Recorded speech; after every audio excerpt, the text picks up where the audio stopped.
দর্শক,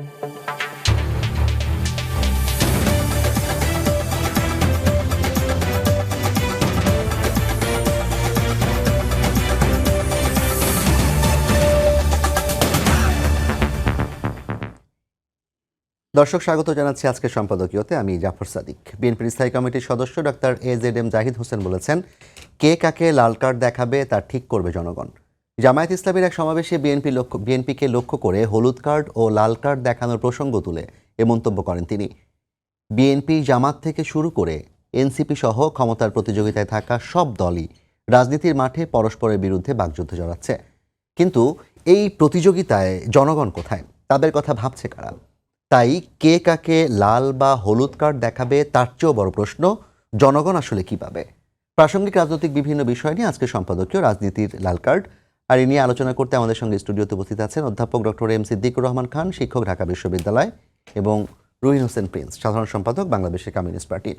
দর্শক, আপনারাও এই আলোচনায় অংশ নিতে পারেন। এই জন্য আপনাদের ফোন করতে হবে টেলিভিশনে দেখানো নম্বরে, এছাড়া ফেসবুকের মাধ্যমেও আপনাদের মন্তব্য পাঠাতে পারেন। আলোচনা শুরুতে জানিয়ে দেবে এখনকার প্রধান শিরোনামগুলো। দেশকে অস্থিতিশীল করার চেষ্টার প্রতিবাদে সারা দেশে স্বেচ্ছাসেবক দলের বিক্ষোভ। আওয়ামী ফ্যাসিবাদকে ফিরিয়ে আনার ষড়যন্ত্র চলছে, অভিযোগ বিএনপি নেতাদের।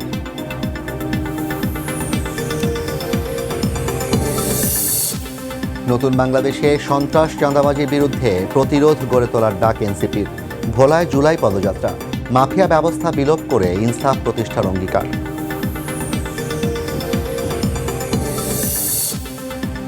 আনুপাতিক নির্বাচন ও উচ্চকক্ষ গঠন পদ্ধতি দিয়ে হয়নি ঐকমত্য। কমিশন ব্যর্থ হলে ব্যর্থতা সবার, বললেন আলী রিয়াজ।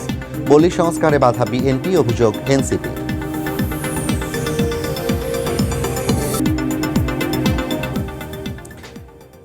অধ্যাপক ডক্টর এম সিদ্দিকুর রহমান খান, আপনাকে যে আলোচনা শুরু করতে চাই, আপনি নিশ্চয়ই আমাদের যেই প্রধান শিরোনামগুলো সেগুলো দেখছিলেন, এবং সর্বশেষ শিরোনামটি পড়ার সময় দেখলাম আপনারা দুজনই কলম হাতে তুলে নিয়েছেন যে দেশে গত 6 মাসে 2000 খুন হয়েছে। অর্থাৎ এই মুহূর্তে দাঁড়িয়ে সরকার দাবি করছে যে আইন শৃঙ্খলা পরিস্থিতির এতটা অবনতি হয়নি যতটা কিনা বলা হচ্ছে, কিংবা পূর্বের তুলনায়। বাস্তবতা কিংবা আমরা যে পরিসংখ্যানগুলো দেখছি সেই পরিসংখ্যান অনুযায়ী আমরা দেখতে পাই যে যেখানে কিনা 2024 সালের পুরো বছর জুড়ে 4000-এর কিছু বেশি ধর্ষণের মামলা হয়েছিল, কিন্তু এই 6 মাসেই 6144টি ধর্ষণের মামলা হয়েছে। এবং এটি যে শুধুমাত্র রাজনৈতিক কারণে হচ্ছে এমন না, পারিবারিক কারণে হচ্ছে, মানুষের মধ্যে সহিংসতার প্রবণতা বেড়েছে, সব কিছু মিলে এগুলো বেড়েছে। এর মধ্যেই রাজনৈতিক দলগুলো ক্ষমতায় যাওয়ার প্রতিযোগিতায় একে অপরকে লাল কার্ড দেখানোর কথা, পরস্পরের বিরুদ্ধে বাকযুদ্ধ, অশ্লীল কিংবা অশ্রাব্য ভাষায় হচ্ছে স্লোগান দেওয়া, সব কিছুই চালিয়ে যাচ্ছে। এই জায়গায় জনগণের আসলে মুক্তির পথটা কোথায়? জাফর সাদিক, আপনাকে ধন্যবাদ জানাচ্ছি, এবং প্রিন্স ভাই আমাদের সাথে আছেন, ওনাকেও শুভেচ্ছা, এবং দর্শক যারা দেখছেন তাদেরকেও। আগামীকাল 16ই জুলাই রাষ্ট্রীয়ভাবে আমাদের একটি জাতীয় শোক দিবস পালন করা হবে জুলাই শহীদদের স্মরণে। তো আমিও আজকে আমার বক্তব্যের শুরুতেই জুলাই অভ্যুত্থানে, গণ অভ্যুত্থানে যারা শাহাদাত বরণ করেছেন তাদেরকে বিনম্র শ্রদ্ধার সাথে স্মরণ করছি। দেখুন, আপনি যেটা বলছিলেন, যেভাবে শুরু করেছেন, সেটা হচ্ছে যে বাংলাদেশে গত 6 মাসে আপনি কিছু পরিসংখ্যান দিয়ে বলেছেন যে আইন শৃঙ্খলা পরিস্থিতির অবনতি হয়েছে। একজন সচেতন নাগরিক হিসাবে আইন শৃঙ্খলা পরিস্থিতির অবনতি, খুন, ধর্ষণ এবং ডাকাতি, ছিনতাই, এগুলোর যে বৃদ্ধি, এগুলো আমাদেরকে উদ্বিগ্ন করেছে। আমরা আতঙ্কিত বোধ করছি, এবং সরকারের পক্ষ থেকে গত পরশুদিনই সম্ভবত পুলিশ প্রশাসনের পক্ষ থেকেই বলা হচ্ছিল যে গত 6 মাসে, মানে জানুয়ারি থেকে জুলাই মাসের এই তারিখ পর্যন্ত 30 জনের মতো হত্যাকাণ্ডের কথা বলা হয়েছে। এর মধ্যে সর্বশেষ কিছু হত্যাকাণ্ড খুবই পৈশাচিকভাবে হয়েছে। তো সব মিলিয়ে আমরা নাগরিক সমাজ, এদেশের মানুষ সেটা হলো উদ্বেগ, উৎকণ্ঠার মধ্যে আছে, এবং সরকারের পক্ষ থেকে যেভাবেই বলা হোক না কেন যে পরিস্থিতি আছে, কিন্তু আমরা মনে করি যে আসলে পরিস্থিতিটা স্বাভাবিক নেই, আইন শৃঙ্খলা পরিস্থিতিটা স্বাভাবিক নেই। আমাদের কাছে প্রত্যাশিত ছিল যে এর চেয়ে আগে যে অবস্থা ছিল তার চেয়ে উন্নতি হবে, কিন্তু সেটি এখন পর্যন্ত আমাদের কাছে দৃশ্যমান মনে হচ্ছে না। ফলে সরকারের পক্ষ থেকে যাই বলা হোক না কেন, সাধারণ নাগরিকদের পারসেপশনটা হচ্ছে যে আইন শৃঙ্খলা পরিস্থিতি ভালো নেই, এবং এই ভালো নেই এই অবস্থা থেকে উত্তরণের জন্য সরকারের কাছে আরও কার্যকর কোনো বক্তব্য না, আরও কার্যকর পদক্ষেপ কিন্তু জনগণ আশা করে। এবং এই যে একটা পরিস্থিতি চলছে, একদিকে আইনশৃঙ্খলা পরিস্থিতি আর অন্যদিকে রাজনৈতিক অঙ্গনে রাজনৈতিক দলগুলোর মধ্যে যে বাকযুদ্ধ, জি। এবং আপনি দেখবেন পরস্পরের প্রতি অশ্রদ্ধা, এবং রাজনীতিতে বাকযুদ্ধ হয়, মানে সবকিছুই হয়, কিন্তু এটা একটা শালীনতার মধ্যে থাকবে, সেটাই কিন্তু প্রত্যাশিত। কিন্তু আমরা 5 আগস্টের পর এটা আরো বেশি প্রত্যাশিত। আর বিশেষ করে আপনি দেখেন 5 আগস্টের পর একটা রাজনৈতিক দল যারা এই 5 আগস্টের পর যে ছাত্র জনতার যে গণ অভ্যুত্থান যারা সামনের সারিতে নেতৃত্ব দিয়েছিল থেকে সেই ছাত্রদের একটা সংগঠন হয়েছে, সেই সংগঠনটি প্রতিষ্ঠার সময় কিন্তু আমাদেরকে একটা প্রত্যাশা আর জায়গা তৈরি করা হয়েছিল যে দেশের যে প্রচলিত রাজনীতির ধারা, এই রাজনীতির ধারার একটা পরিবর্তন হয়তো তাদের মাধ্যমে সূচিত হতে পারে। কিন্তু আমরা দেখলাম যে এদের যে রাজনৈতিক কর্মকাণ্ড, সেইখানে কিন্তু কোনো নতুন কিছু আমরা দেখছি না। এই গতানুগতিক রাজনৈতিক ধারার মধ্য দিয়েই তারা চলছে, এবং সেইখানে তারা নিজেরা নানা বিষয়ে বিতর্কে জড়াচ্ছে এবং তাদের বিতর্কিত কর্মকাণ্ড করছে, এবং যে রাজনৈতিক দলগুলো পুরনো ছিল তাদের মধ্যেও সেই প্রবণতাই। অর্থাৎ আমরা যেটা বলছি যে একই ধারায় এই নতুন প্রতিশ্রুতি দিয়ে যারা আসছে, নতুন প্রতিশ্রুতির কথা যারা বলছে, তারাও কিন্তু একই পথে পরিচালিত হচ্ছে। ফলে রাজনৈতিক অঙ্গনে তারা নিজেরা, মানে কেউ ক্ষমতায় যাওয়ার কথা না বললেও, মানে তাদের লক্ষ্য যে ক্ষমতায় যাওয়া এবং সেই জন্য যা যা করণীয় সেই করা, তো সেইটা কিন্তু এই দেশের জনগণ বুঝে। আপনি যেটাই আমরা বলি না কেন, সেটা হচ্ছে যে দিন শেষে প্রত্যেকেই জনগণের কথা বলে রাজনীতি করতে চায়, কিন্তু জনগণ কি চায় সেটা কেউ মানে চিন্তা করে না, বরং নিজেদের চিন্তাটা জনগণের চিন্তার কথা বলে চালিয়ে দেওয়ার একটা চেষ্টা করা হয়। সেটি নবাগত রাজনৈতিক দলই হোক, পুরনোদের মধ্যেও হোক, এই ধরনেরই হচ্ছে। ফলে আপনি যেখানে প্রশ্ন করেছিলেন যে সবাই তো বাকযুদ্ধে অবতীর্ণ হচ্ছে, সবাই পরস্পরের বিরুদ্ধে অশ্রদ্ধা অসহিষ্ণু মনোভাবের বহিঃপ্রকাশ ঘটাচ্ছে, কিন্তু জনগণের কল্যাণের কথা, জনগণের এই যে আইনশৃঙ্খলা পরিস্থিতি যে অবনতি হয়েছে সেটার জন্য সরকারকে চাপ দেওয়া, সরকারকে চাপ দেওয়ার মধ্য দিয়ে এই ব্যাপারে কার্যকর ভূমিকা রাখার ব্যাপারে সরকারের উপর একটা চাপ বা আরও নিজেরাও সহযোগিতা করা, এই কাজটি কিন্তু দৃশ্যমান হচ্ছে না। ফলে জনগণ আগে যেরকম ছিল এখন ওই রকমই আছে। জনগণের অবস্থান মানে ক্ষেত্রবিশেষে আমরা দর্শকের মতো দেখি, কখনো কখনো আমরা কোথাও কোথাও প্রতিক্রিয়া ব্যক্ত করি, কিন্তু আর যাই হোক, চূড়ান্ত বিচারে মানে রাজনীতিবিদরাই তাদের খেলাটা খেলেন এবং আমাদের ইমোশনটাকে তারা সময় মতো ব্যবহার করেন। প্রিন্স ভাই হয়তো আমার সাথে একমত নাও হতে পারেন, কিন্তু আমি এইটুকু বলতে চাই যে আসলে জনকল্যাণের কথা অধিকাংশ রাজনৈতিক দলগুলোই ওইভাবে চিন্তা না করে ওই নিজেদের মানে কিভাবে কেউ ক্ষমতায় যাবে, কিভাবে ক্ষমতায় করবে, মানে প্রলম্বিত করবে, এই ধরনের খেলার মধ্যেই এখনো কিন্তু মানুষ আছে। অনেক ধন্যবাদ ডক্টর এম সিদ্দিকুর রহমান খান আপনাকে। আমি প্রিন্স ভাই আপনার কাছে আসতে চাই, তার আগে একটা বিষয় একটু বলে নিই। আজকে বাংলাদেশ নারী ফুটবল দল, অনূর্ধ্ব 20 নারী ফুটবল দল ভুটানের বিপক্ষে 4-1 গোলে জিতেছে, এবং সেখানে ফুটবল খেলায় লাল কার্ড, হলুদ কার্ড, বিভিন্ন ধরনের কার্ড থাকে। এখন কি আমরা রাজনীতিটাকেও ফুটবল খেলা বানিয়ে ফেলছি কিনা, যেখানে কিনা আসলে একে অপরকে ল্যাং মারবে, প্রতিযোগিতা করবে, ধাক্কা দিবে, টেনে ধরবে পেছন থেকে, ড্রিবলিং কিংবা ট্যাকলিং এর নামে? ধন্যবাদ আপনাকে। আপনি নারী ফুটবলারদের কথা বললেন, তাদেরকে একটু অভিনন্দন তো আমরা সবসময় জানাই, আজকেও জানাই। তবে প্রসঙ্গক্রমে একটু বলে রাখতে হয়, তারা ফিরে আসলে যে সম্বর্ধনা দিই, এটা বোধহয় মধ্যরাতে না, ঢাকাতেই হয়েছে আজকের ম্যাচ। না, আমি ওটা না, আমি বলছি যে এর আগের কথা বলছি। এর আগে আমরা দেখলাম যে আসার পরে যে সম্বর্ধনা দিই, এটা বলেছি মধ্যরাতে না হয়ে দিবালোকে হওয়াটাও বিবেচনা রাখা, আমি আশা করি অন্যরা রাখবেন। তো যাই হোক, আমি ফিরে আসি আপনার মূল জায়গার আগে। এটা তো ঠিক যে আমাদের দেশের, আমি এই যে সিদ্দিক ভাই শেষে যেখানে করলেন, বলে যে প্রিন্স ভাই হয়তো একমত নাও হতে পারেন, আমি বরঞ্চ ওই পয়েন্টে ওনার সাথে একমত হয়েই বলছি। উনি অধিকাংশ দলের কথা বলেছেন। আমরা একটু শব্দটা এইভাবেই বলি যে শুধুমাত্র বা অন্যতমভাবে যারা ক্ষমতাকে বিবেচনা করে সেই রাজনৈতিক দলগুলো এই ধরনের কাজই করে, যেটা উনি অধিকাংশ মিন করেছেন, এটা কারেক্টলি আমার বিবেচনায় বলেছেন। ক্ষমতাটা যেখানে প্রধান হয়, নীতি নৈতিকতাটা বা অন্য জায়গায় জনগণের স্বার্থটা প্রধান না হয়, তারা অনেক দিন ধরেই এই রাজনীতিকে তথাকথিত খেলায় পরিণত করেছে। এবং খেলার আমি খুব গভীরভাবে গেলাম না, দেখবেন যে এই যে দলবদল যেভাবে হয়, যে কোনো প্রকারের বিজয়, এটাই যেন মনে হয়। কিন্তু রাজনীতি তো ভিন্ন, এটা আদর্শের বিষয় এবং জনগণই সিদ্ধান্ত নেবে, মালিক সেই। খেলার মধ্যে বাইরে দর্শক থাকে তা তো না, জি। এই আমরা রাজনীতিতে হচ্ছে জনগণই ডিসাইড করবে। এই জায়গাটায় যেতে না পারাটার কারণেই কিন্তু রাজনীতিতে যারা যায়নি আমি বলবো তারাই এটাকে খেলায় পরিণত করেছে। যদিও এটা আবার রাজনীতির অন্য একটা ব্যাখ্যা আছে, এটা কঠিন জায়গা, তবে একটু বলতে হয় আর কি, এটা যদি আমি আলোচনায় আনছি না। সেটা হচ্ছে একটা রাজনৈতিক দল বা যারা রাজনীতি করি আমরা, আসলে এক একটা দল একটা গোষ্ঠী বা শ্রেণীর স্বার্থ রক্ষা করে, এটা মনে রাখা দরকার। সুতরাং এক এক দলের আপনি এন্ডিং রেজাল্টে তারই ফলটাই দেখা যায়। তা সেটা হয়তো সাধারণ মানুষের কাছে বোধগম্য এরকম হওয়াটা কঠিন বলে আমি এটা না করে যেটা আমি ক্ষমতার কথাটা বললাম।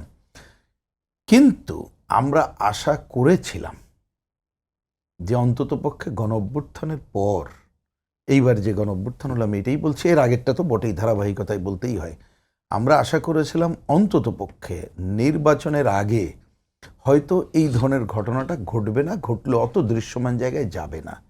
সেটা আমাদের আকাঙ্ক্ষাটা এরকমই ছিল, কারণ গত বছর 5ই অগাস্টে এই গণ অভ্যুত্থানের দিনেই আমরা একটা বিবৃতি যেটা দিয়েছিলাম, তার একটা অন্যতম কথা ছিল পূর্ণ গণতান্ত্রিক অধিকার প্রতিষ্ঠা না হওয়া পর্যন্ত সংগ্রাম অব্যাহত রাখতে হবে। কারণ বিষয়টা একটা বিজয় হইলেই গণতন্ত্র হয়ে যায় তা না, স্বাধীনতা অর্জন করলেই স্বাধীনতা হয় না, এটা তো আমরা বহুল প্রচলিত জানি। তা সেই জায়গায় আমার বিবেচনায় এইটার তো একজনকে দায়িত্ব পালন করতে হয় এরকম একটা গণ অভ্যুত্থানের পরে। সেই জায়গায় যে অন্তর্বর্তীকালীন সরকার আছে, আমার মনে হয় এই সরকার শুরু থেকে এখন পর্যন্ত, অনেক দিন তো হয়ে গেল, বছর হতে গেল, শুরুতে যদি তারা আরও কতগুলো দায়িত্বশীল ভূমিকা পালন করতো হয়তো এরকম জায়গায় নাও যাওয়া হতো, হয়তো এত হতো না। জি। হওয়াটা আমি অস্বাভাবিক দেখছি না। এটাই তার একটা ছোট করে বলি, যেমন এটা আমাদের দিক থেকে আমি অন রেকর্ড বলতে চাই কথাটা, 12ই অগাস্ট প্রথম আমাদের প্রধান উপদেষ্টার আমন্ত্রণে যখন আমরা গেলাম, যদিও একটা বিশেষ ইস্যু উনি ডেকেছিলেন, আসলে তো এরকম পরামর্শ সভা করেন নাই উনি, এ পর্যন্ত করেন নাই, এটাই আমি দায়িত্ব নিয়েই বলছি কথাটা, অন্তপক্ষে আমাদের সাথে। তো ওই দিন কিন্তু আমরা ওই ইস্যুর মধ্যে অনেক কথার মধ্যে দুইটা কথা বলেছিলাম, আমি যে দুইটা এইটার সাথে রিলেটেড বলে বলছি।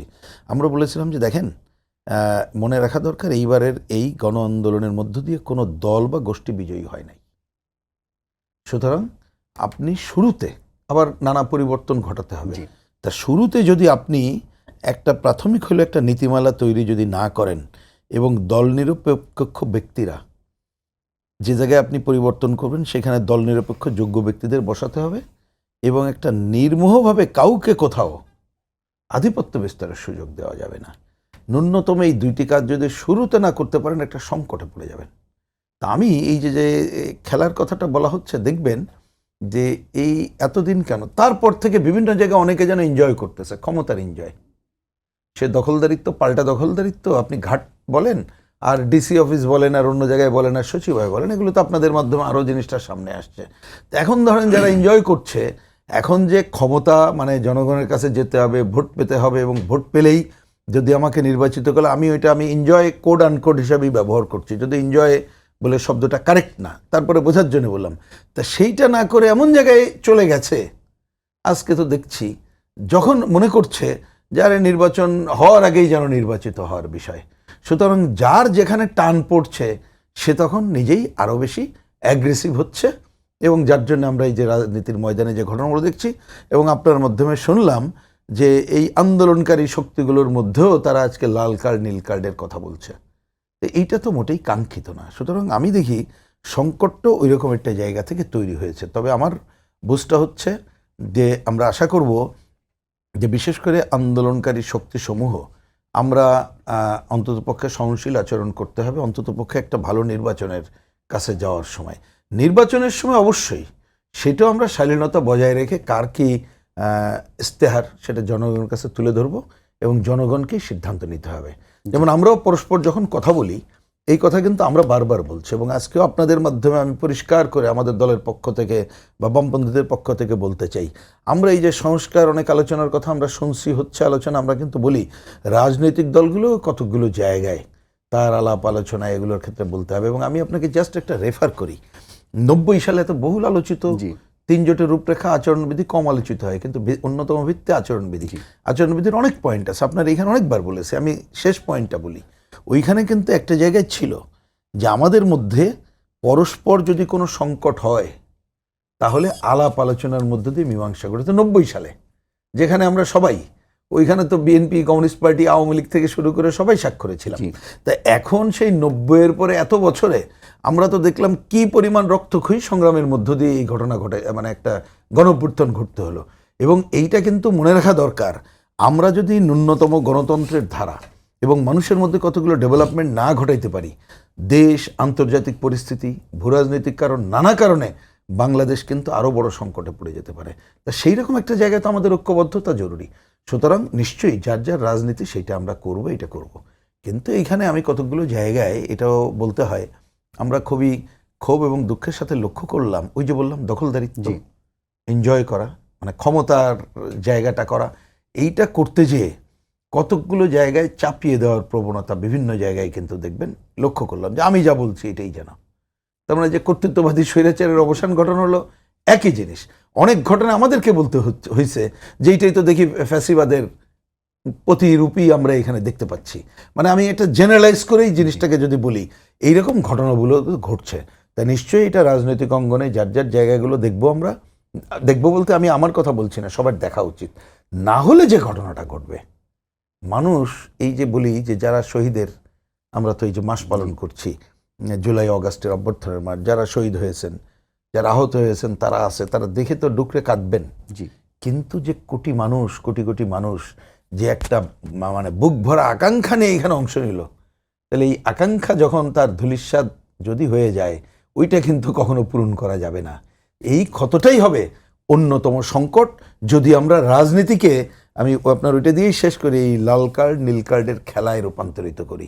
আমার বোঝ হচ্ছে যে রাজনৈতিক দলগুলো যারা এটা সহনশীল আচরণ করবে না, জনগণকেই এই বিষয়ে তার সিদ্ধান্ত পরিষ্কার করতে হবে। অনেক ধন্যবাদ প্রিন্স ভাই আপনাকে। অধ্যাপক ডক্টর এম সিদ্দিকুর রহমান খান, আজকে 15 জুলাই এবং এই রাতেই ছাত্রলীগ কিন্তু ঢাকা বিশ্ববিদ্যালয় সহ বিভিন্ন ক্যাম্পাসে কোটা আন্দোলনকারীদের উপর ঝাঁপিয়ে পড়েছিল, এবং যেই আন্দোলনটি শুরু হয়েছিল সরকারি চাকরির দাবিতে, বলা যায় যে আজকের পর থেকে সেটি কিন্তু জনমানুষের আন্দোলনের রূপ নেওয়া শুরু করলো, কারণ এই সহিংসতায় হিংস্রতা মানুষ দেখতে চায়নি।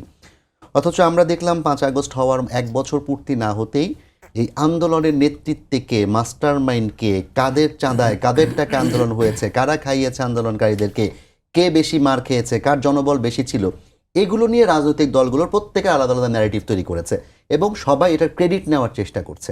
কিন্তু যে সাধারণ মানুষের আন্দোলন আজকে থেকে শুরু হয়েছিল, যে সাধারণ মানুষ 3 আগস্ট 5 আগস্ট আসতে নেমে এসেছিল, তাদের কিন্তু ক্রেডিট বাজির কিংবা ক্রেডিট নেওয়ার সুযোগটা আসলে নাই।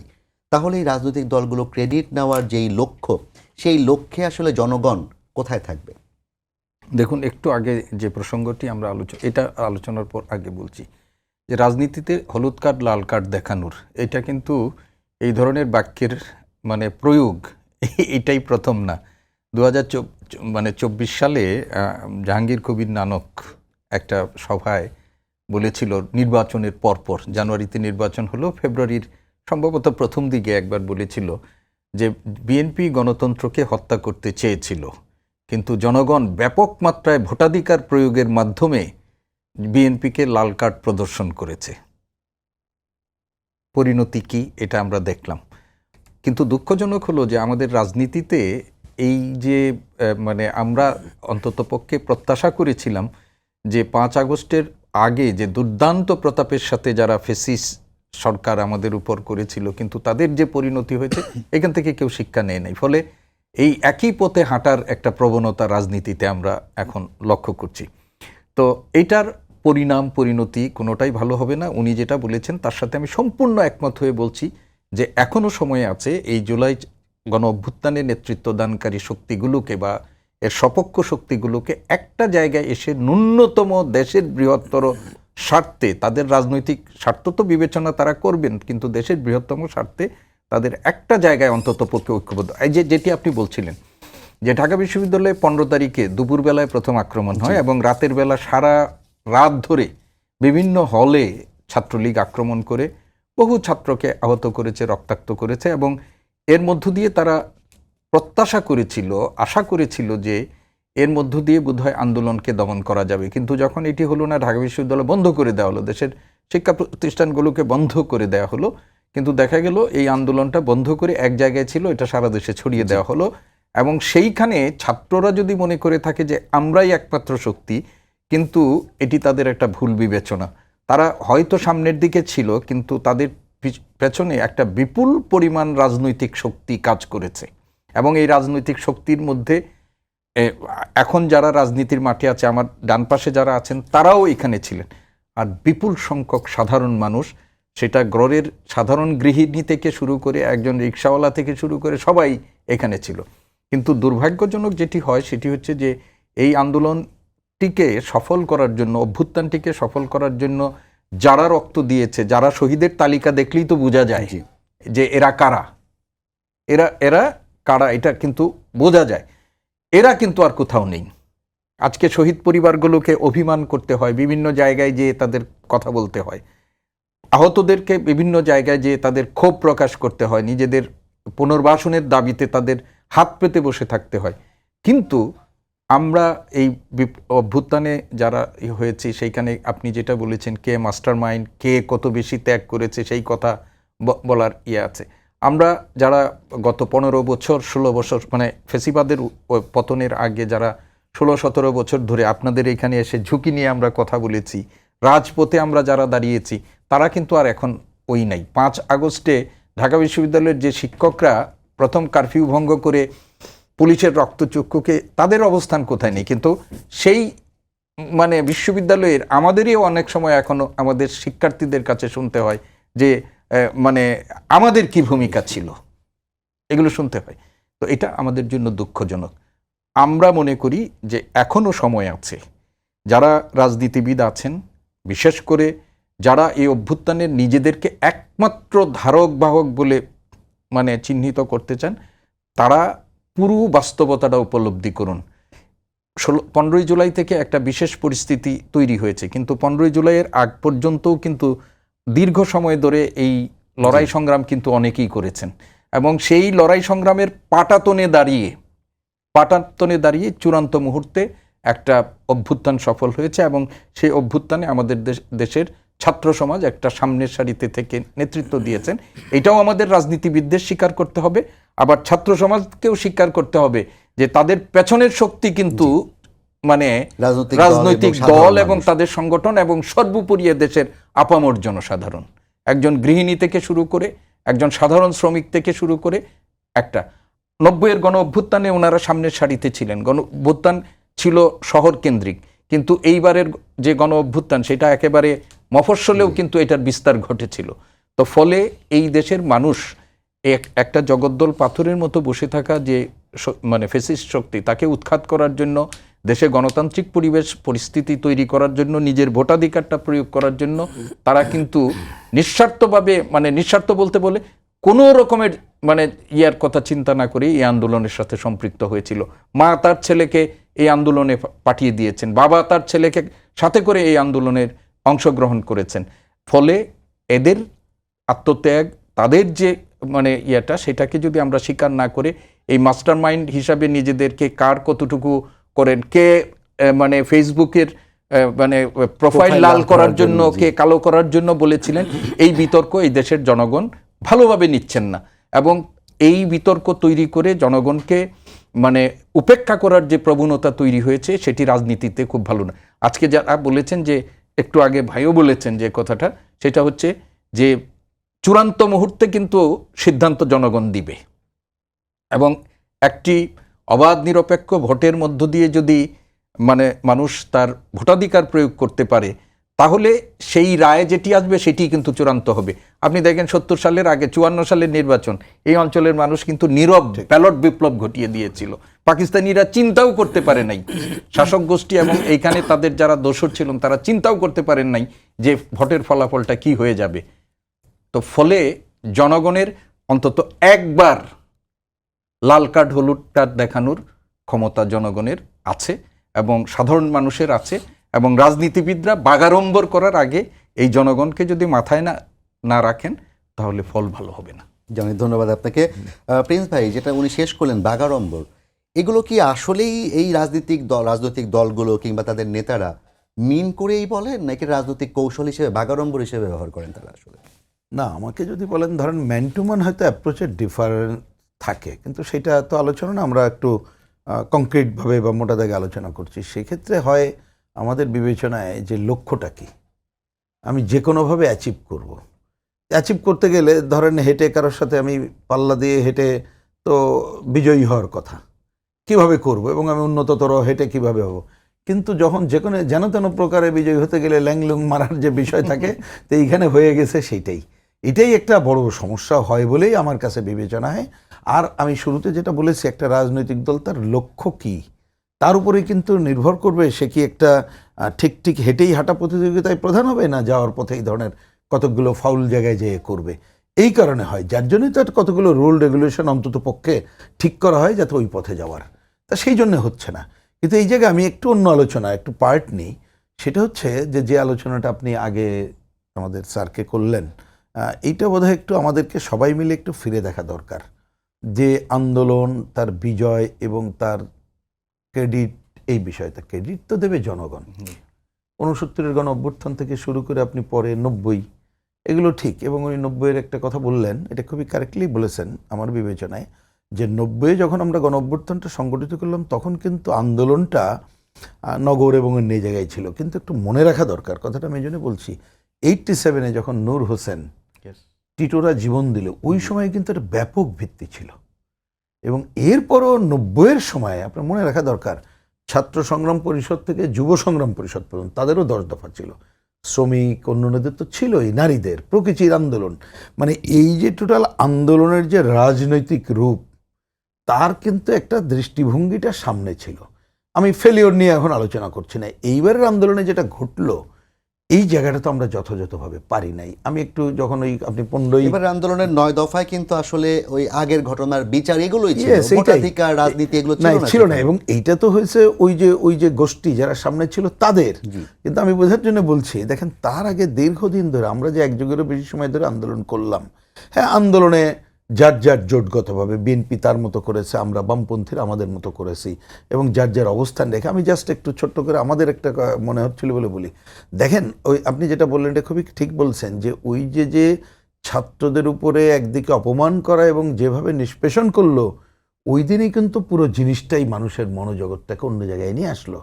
এখন সেই জায়গায় দেখেন, আমি একটু খালি উদাহরণ দিচ্ছি, আমরা যে রাজনৈতিক দল এবং জোট করি, আমাদের অনেক আগের একটা ডিসিশন ছিল যে আজকে তো 15 তারিখ, 16 তারিখে আমাদের একটা প্রোগ্রাম ছিল, কারণ দুদক অফিস ঘেরাও। কারণ আমাদের মূল স্লোগান ছিল জানেন, দুঃশাসন হটাও, ব্যবস্থা বদলাও এবং এর জন্য নির্দিষ্ট বাম গণতান্ত্রিক বিকল্প গড়ে তোলো।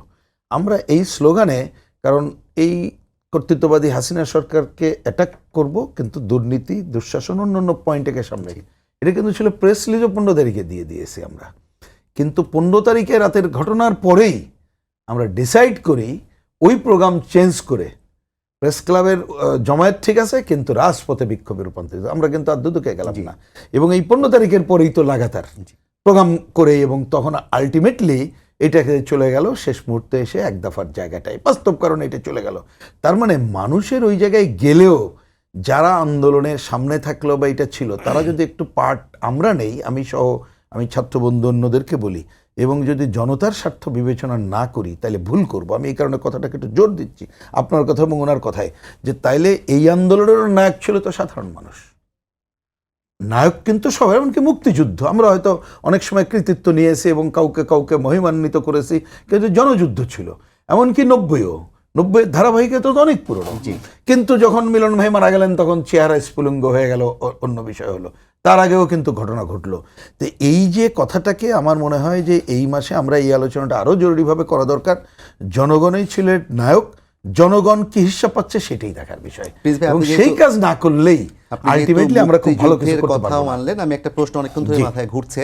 আপনারাই বিভিন্ন সময় বলেছেন যে আওয়ামী লীগ সরকার মুক্তিযুদ্ধকে কস্তাতে তিতা বানিয়ে ফেলেছে, এবং এটা জনগণের উপর একটা বিরূপ প্রভাব ফেলেছে অনেক ক্ষেত্রেই।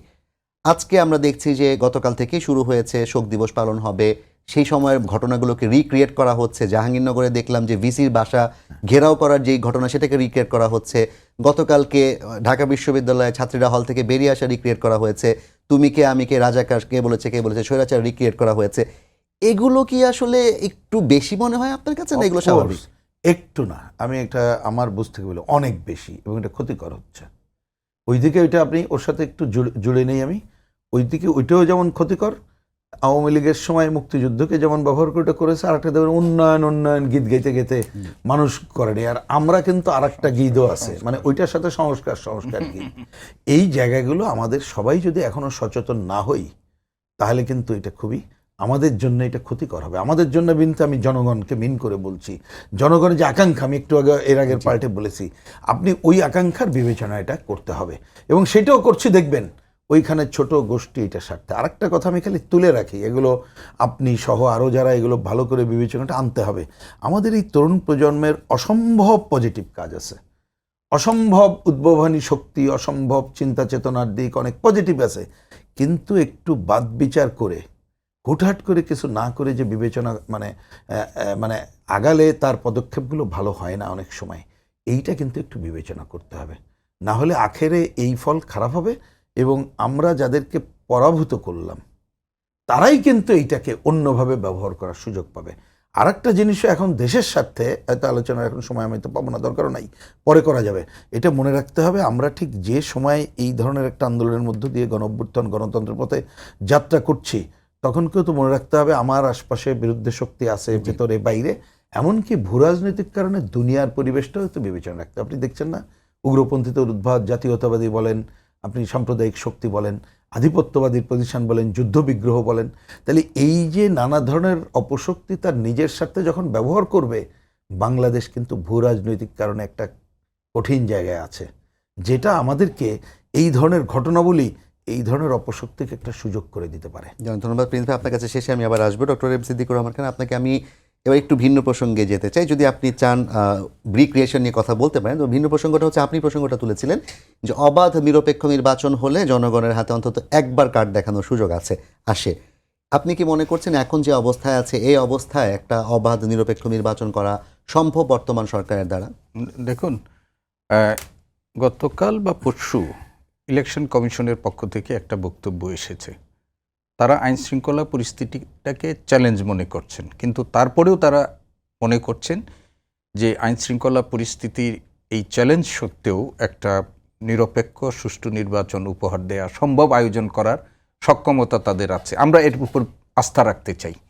আর আরেকটা জিনিস আমাদের কাছে মনে হয় যে এখন আমাদের ঐক্যমত্য কমিশনের সাথে রাজনৈতিক দলগুলোর আলোচনা হচ্ছে, সেখানে ভিন্ন ভিন্ন মত আসছে, ঐক্যমত্য অনেকগুলোর কাছেই আমাদের হচ্ছে না।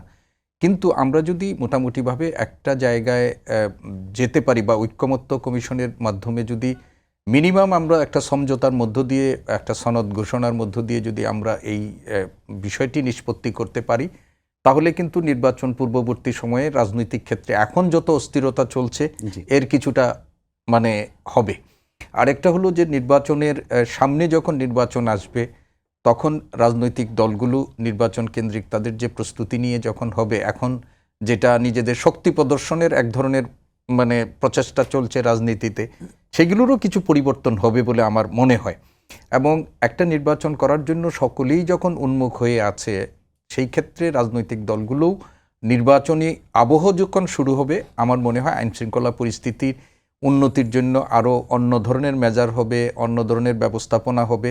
এবং সরকারের যদি সদিচ্ছা থাকে, নির্বাচন কমিশনের সাংবিধানিক দায়িত্বের প্রতি তাদের যদি শ্রদ্ধাবোধ থাকে, এবং এই যে জুলাই গণ অভ্যুত্থানের মধ্য দিয়ে এত মানুষের আত্মহুতির প্রতি যদি আমাদের ন্যূনতম কোনো রকমের শ্রদ্ধা বা আমাদের দায়বোধ থাকে, তাহলে একটা ভালো নির্বাচন উপহার দেওয়ার ক্ষেত্রে রাজনৈতিক দল বলেন, যারা সাংবিধানিক দায়িত্বপ্রাপ্ত ইলেকশন কমিশন বলেন এবং সরকার বলেন, সবাই কিন্তু ঐক্যবদ্ধভাবে যদি কাজ করে, তাহলে আমি মনে করি একটা অবাধ সুষ্ঠু নির্বাচন হওয়া সম্ভব।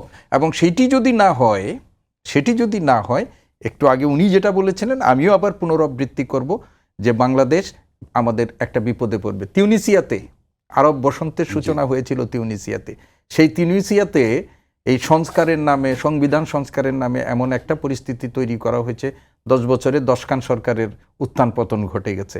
আমরা চাইব না যে বাংলাদেশে একই ধরনের পরিস্থিতি তৈরি হোক।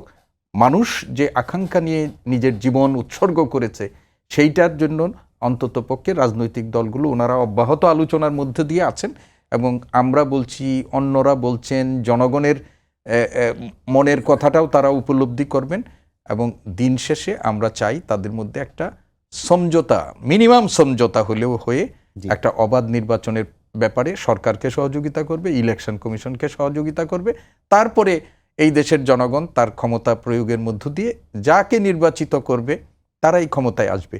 আর এই দেশের মানুষকে ম্যান্ডেট ছাড়া, মানে ভোটাধিকার ছাড়া আমার সাথেই সব আছে, লাল কার্ড নীল কার্ড দেখাচ্ছেন অমুকদেরকে, এই ধরনের প্রবণতা, এই ধরনের মানসিকতা থেকে তাদেরকে বেরিয়ে আসতে হবে, না হলে নিজেরাই লাল কার্ড দেখে ফেলতে পারে। সিদ্দিকুর রহমান খান, আপনাকে প্রিন্স ভাই, আপনার জন্য 2 মিনিট সময় এখনো আছে। আমি আপনাকে জাস্ট একটা প্রশ্ন করতে চাই, আপনি তো ঐকমত্য কমিশনের আজকে মিটিংও বোধহয় ছিলেন, দেখলাম যেটা ছিল। কয়েকদিন আগে বিএনপি সংবিধানে জুলাই অভ্যুত্থানকে যুক্ত করার বিষয়ে নেতিবাচক মন্তব্য করেছিলেন কেউ কেউ। আজ দেখলাম সালাউদ্দিন সাহেব বললেন যে অবশ্যই জুলাই অভ্যুত্থানকে সংবিধানে অন্তর্ভুক্ত করা হবে। তাহলে কি রাজনৈতিকভাবে বড় রাজনৈতিক দলগুলো আসলে কিছুটা ঐক্যমতের দিকে পৌঁছাচ্ছে কিনা? না, আমি অবশ্য সালাউদ্দিন ভাইয়ের এই কথাটা শুনি নাই, উনি বাইরে এসে বলেছেন মিটিংয়ে এ ধরনের আলোচনা হয়নি, কিন্তু আমিও পত্রিকায় দেখলাম, তাতে আমার যেটা মনে হয়েছে আগে কিন্তু উনি নাকচ করেন নাই। সেটা হয়েছিল এইটাই যে এখানে 2টা আলোচনা, একটা হচ্ছে জুলাই ঘোষণা, সেটা কি আমরা কিন্তু এখনো জানি না, যেটা পরে শুনলাম ওয়াহিদুল মাহমুদ স্যার বোধহয় একটা ড্রাফট কথা বলছেন। আর একটা হচ্ছে এই যে আলোচনা চলছে, এটাকে ধরে একটা জাতীয় সনদ, যে কি কি আমরা ঐক্যমত্য হব, ক্ষমতায় গেলে না গেলেও আমরা কি কি করতে পারি, এটাই। তো ওই জায়গায় যেটা কথা হয়েছিল যে সনদ বা জরুরি যদি কি বলে জুলাই ঘোষণা যদি অনেক বড়, ওইটা পুরোটা পার্ট হবে কিনা। তা ওইটা না হয়ে জেনারেল কথা আগেই ছিল যে আমরা এই যে অভ্যুত্থানটা সেইটা কিভাবে যুক্ত করা যায় সেটা দেখবো। ওইটা আমি কি বলবো যে নতুন বা কিছু না, কিন্তু আমি ওই কথাতে ছোট্ট ছোট্ট মন্তব্য করেই বলি, আমার বিবেচনায় ঐক্যমত্য কমিশনে যেটা দেখলাম তাতে বরঞ্চ আমি বড় দল তো বটেই, ভোটের বিবেচনায় বিএনপি দেখলাম সহনশীল আচরণ আছে। আমি অসহনশীল আচরণ বলবো না, কারণ এই কারণে ধরেন এখানে আদর্শের ঐক্য তো হবে না, আমার আদর্শ এক, আপনার আদর্শ এক, কিন্তু আমরা মিনিমাম একটা জায়গায় গণতন্ত্রে হাঁটার জন্য, সেই ক্ষেত্রে আমি অসহনশীল, মানে কঠোর অসহনশীল অন্ততপক্ষে এই পর্যন্ত আমার চোখে পড়েনি। কারণ আমি অনেক দিন ধরেই প্রত্যেকটা মিটিংয়ে থাকছি, এমনকি আমরাও আমাদের লজিক দিয়ে এবং সরকার যেটা ছিল প্রতিনিয়ত বিএনপির উপর দায় চাপাচ্ছে, সেটা আমি আসছি, আমি প্রধান দলগুলোর কথা বলছি, এটা ঠিকই বলেছেন। এইরকম ছোটখাটো কিছু আছে যারা বলছে, এখন আমি অযৌক্তিক শব্দটা বলতে চাইনি, তারা তাদের বিবেচনায় যৌক্তিক, কিন্তু আমরা মনে করি কথাটা কি এইটুকু আমরা ওইখানে মিটিংও বলছি, ধরুন আমাদের লক্ষ্য সমাজতন্ত্র, মৌলিক পরিবর্তন, আমি তো জোর করে এখানে এটা করতে পারবো না, অনেকে এটা করতে চাইছেন, কিন্তু আমি দেখছি অন্ততপক্ষে বড় দলগুলোর এইরকম তারা করে নাই। তারা অন্ততপক্ষে এইবার আমার মনে হয়েছে যতটুকু পারবে হিসাব নিকাশ করে বলছে, এইটুক দেখি। আমি শেষ কথা একটা বলি খালি 30 সেকেন্ডে, আপনি যেহেতু ভোটের কথা বলেছেন, আমি সময় নাই, তবে মনে করি যে ভোটের আবহাওয়া হলে আমি কোনো সংকট দেখি না, কারণ এইখানে ধরেন ব্যবসায়ী থেকে শুরু করে সাধারণ মানুষ, রাজনৈতিক দল, তারা ভোট চাইছে। এমনকি আমরা যদি প্রয়োজন মনে করি, নির্বাচন প্রয়োজন মনে করি, সেনাবাহিনী মাঠে থাকে, তারাও যে ভালোভাবে যেতে চায়, এই কাজটা তারা সিদ্দিকুর রহমান খান, আপনাকে ধন্যবাদ জানাচ্ছি। আমাদের প্রত্যাশা থাকবে একটা সুষ্ঠু গণতান্ত্রিক নির্বাচনের মধ্য দিয়ে, অবাধ এবং নিরপেক্ষ নির্বাচনের মধ্য দিয়ে ভবিষ্যৎ সরকারকে বেছে নেওয়ার সুযোগ পাবে জনগণ, এবং সেই সুযোগ দেওয়ার জন্য সমস্ত রাজনৈতিক দলগুলোকে আসলে ঐক্যবদ্ধ হতে হবে, ঐক্যমত্য হতে হবে। সবাইকে ধন্যবাদ জানিয়ে শেষ করছি আজকে সম্পাদকীয়। আগামীকাল আবারও দেখা হবে রাত 10টায়, দেখার আমন্ত্রণ রইল। শুভরাত্রি।